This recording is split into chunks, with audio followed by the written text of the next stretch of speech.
How often do you judge other people? This is not a t-shirt that I own, and I'm not sure that I would wear it even if I did, because my grammar is not brilliant, but I do know how to use an apostrophe.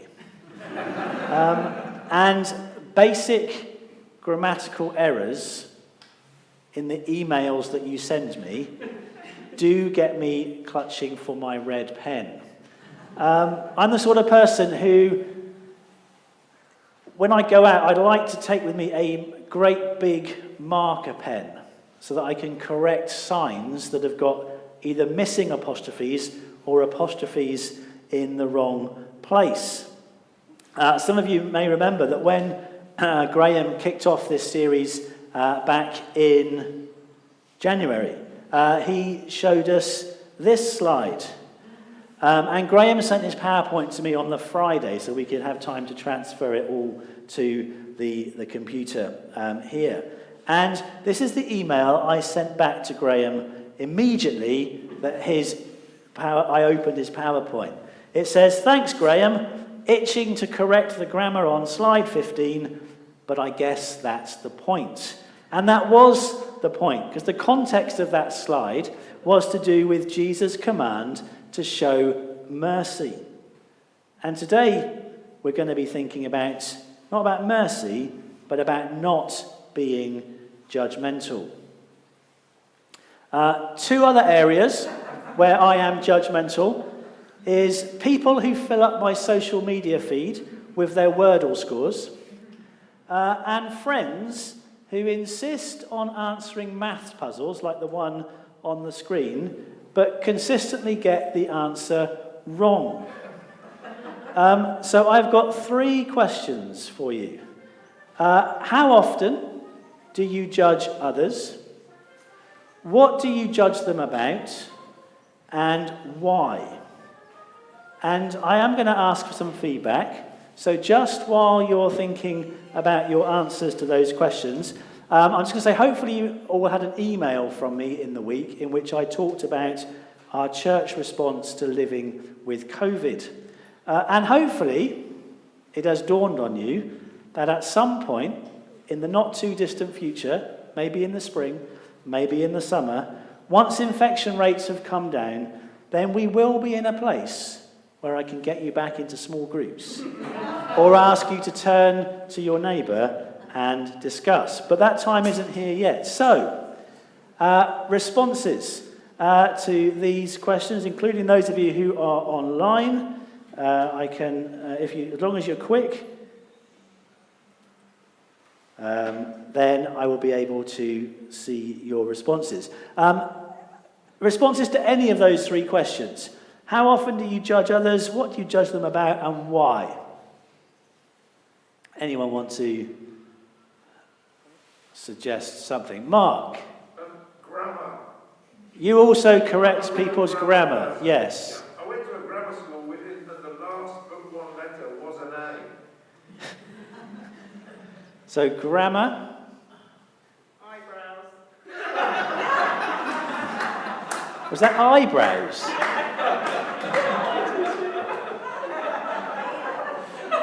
I think mine are all right.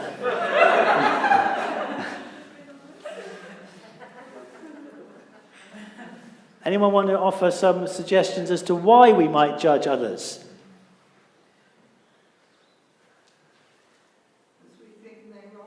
Because we think they're wrong? Okay. And we think we're right. And we think we are right. Yes, so, anyone want to offer me an answer to the maths question? 7. Not 7. 11. It's not 11. 25. Not 25. 15. No, the answer is 10. And if you disagree with me, I will show you afterwards why the answer is definitely 10. But it's gone, so you won't be able to look at it anymore. This is now the 7th Sunday when we've been looking at the Sermon on the Mount. And we've seen pretty much every single week that one of the things that Jesus keeps on coming back to is how important our attitudes are. What we do matters, but Jesus says it's also really important what you think and what your motives are for doing what you do. And so, for example, we have already seen that Jesus has said, well, you might not actually kill somebody, but getting angry and speaking harsh words will result in judgment, and Jesus says puts us in danger of the fire of hell.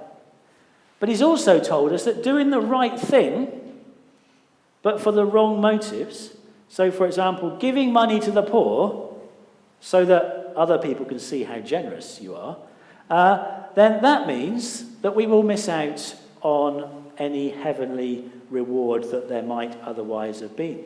And so it's fair to assume that as we come on to this topic of judging others, our motives and our attitudes are again going to be a key factor. Now we'll see later that we do need to be wise, and we do need to be discerning. We do need to make judgment calls. Paul criticizes some people in the early church for not taking action against people in the church who were doing things that they shouldn't be. And so what is Jesus asking of us here? Before we think about how we are to behave, let's take a step back and remember kind of the big, overarching, big story that we are a part of. You know, the story of the Bible tells us that we have rebelled against God, and we are looking ahead to a day that is coming when everyone is going to have to give an account for their behaviour to God. And using an image that Matthew uses later on in his gospel, God will separate us out, the sheep from the goats. The sheep will receive their reward and a place in God's kingdom. The goats will be sent away into the eternal fire. And as of rights, every single one of us should be in amongst the goats. That's where we deserve to be. And yet, because of God's great love for us, because of Jesus' death on the cross, we can experience life rather than death. And that's what we've been remembering as we've celebrated communion together. And one of the reasons that Jesus wants us to celebrate communion regularly, to remember his death regularly, is because the way that Jesus lived, the way that Jesus died, the things that he did, this should directly impact the way that we live today. And so because God is loving, because God is merciful, because God is forgiving, that should mean that I am loving, that I am merciful, and that I am ready to forgive.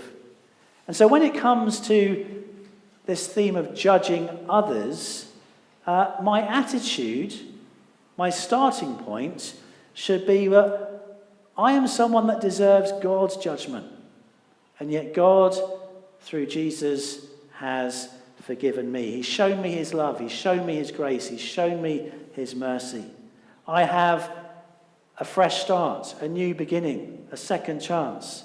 I experience forgiveness. I experience new life. And so that's kind of where we should be coming from.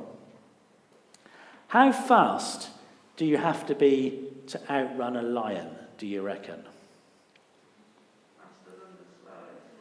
Very good, Fiona. You don't have to be fast to outrun a lion. You just need to make sure that you're not the slowest.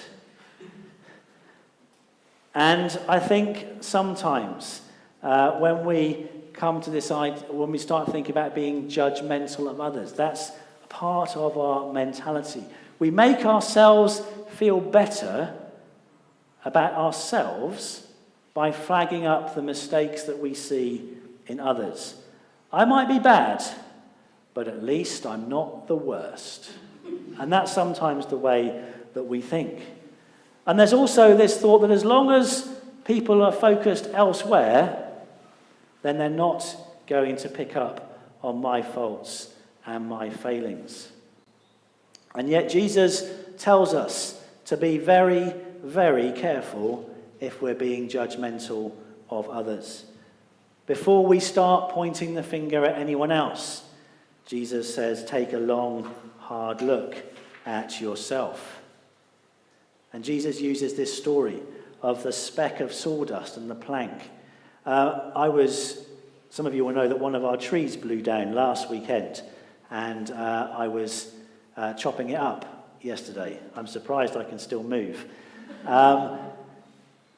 But you kind of, a few points, I got kind of a little speck of sawdust in my eye, and if you know, kind of, you'll know how kind of irritating and painful that could be. But then in contrast, you've got these huge, great chunks of wood that you're chopping up, and Jesus kind of uses the contrast between a speck and a plank or a great big log. You know, we can be very good at noticing the smallest mistake in someone else's life, but we seem to be totally oblivious to our own glaring mistakes. But we do need to be wise, and we do need to be discerning. That's what verse 6 is all about. So, whilst we should not have a judgmental attitude and be critical of others, there is a place within the church family for addressing sinful behaviour. But we need to make sure that we never put ourselves in the place of God. We should never put ourselves in the place of God in the sense of passing judgment on others in such a way that attempts to anticipate the final divine judgment. In his letter to the Corinthians, Paul passes judgment on an individual because of his behaviour, and he criticises the church for not putting that person out of the fellowship. And so under what circumstances is it right to judge a person's behaviour? We've said a lot over this series about attitude and motivation. But the motivation for disciplining people within the church family in the New Testament is always to see a person restored to a full relationship with God. And so that needs to be our motivation, a loving intention to bring healing and restoration. Again, a part of our motivation has to be to do with the protection of others within the church family. If someone in the church family is living in a particular way that's likely to draw other people down that wrong road, then it needs to be clear that that particular course of behaviour is not right. Paul also makes it clear that we're only talking about what's going on within the church family. You know, living by God's standards only makes sense if you are seeking to follow Jesus. When it comes to judging those outside the church, Paul makes it very clear we leave that to God. And in Matthew 18, Jesus lays out the right way of dealing with sin in the church. And he says, if your brother or sister sins, go and point out their fault, just between the two of you. If they listen to you, you have won them over. But if they will not listen, take one or two others along, so that every matter may be established by the testimony of 2 or 3 witnesses. If they still refuse to listen, tell it to the church. And if they refuse to listen even to the church, treat them as you would a pagan or a tax collector.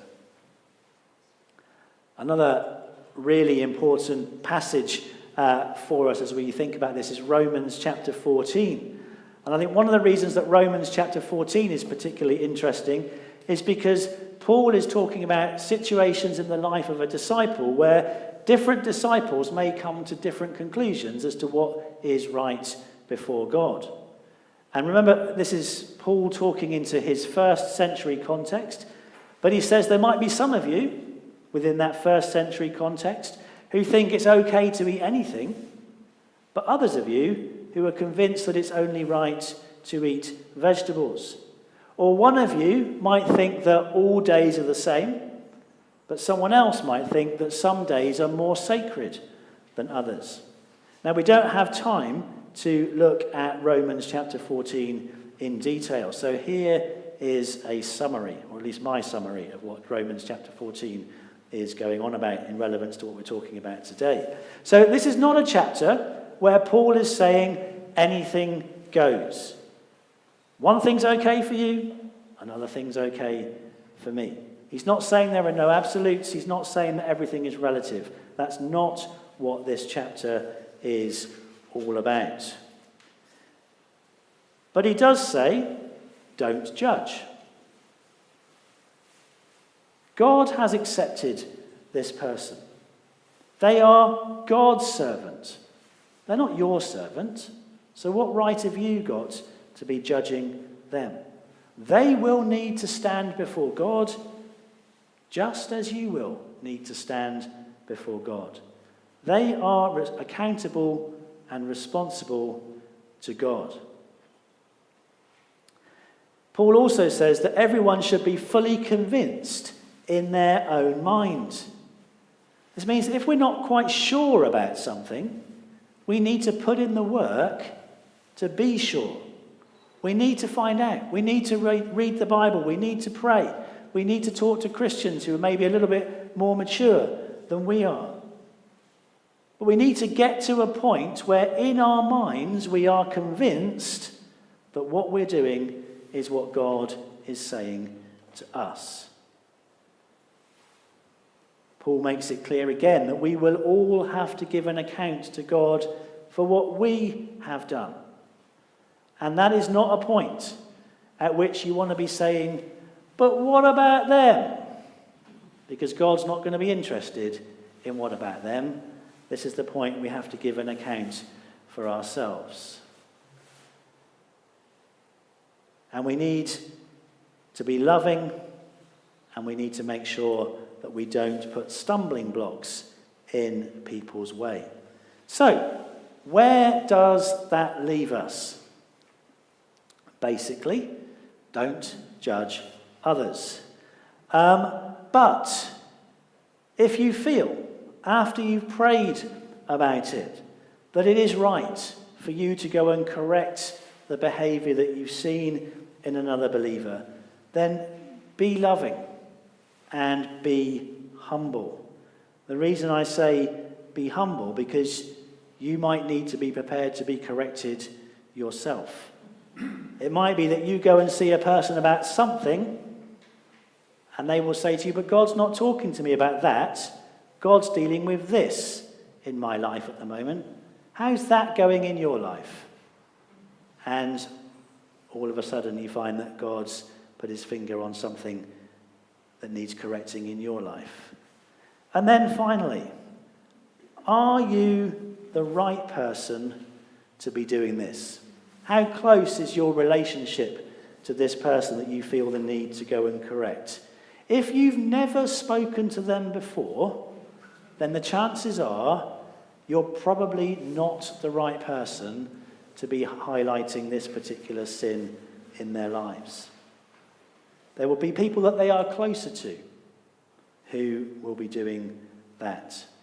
And so, as with the rest of the Sermon on the Mount, we need incredible amounts of wisdom as we look to apply what Jesus is saying to us. Fortunately, God has promised that if we ask him for wisdom, he will give it to us. And so let's pray now.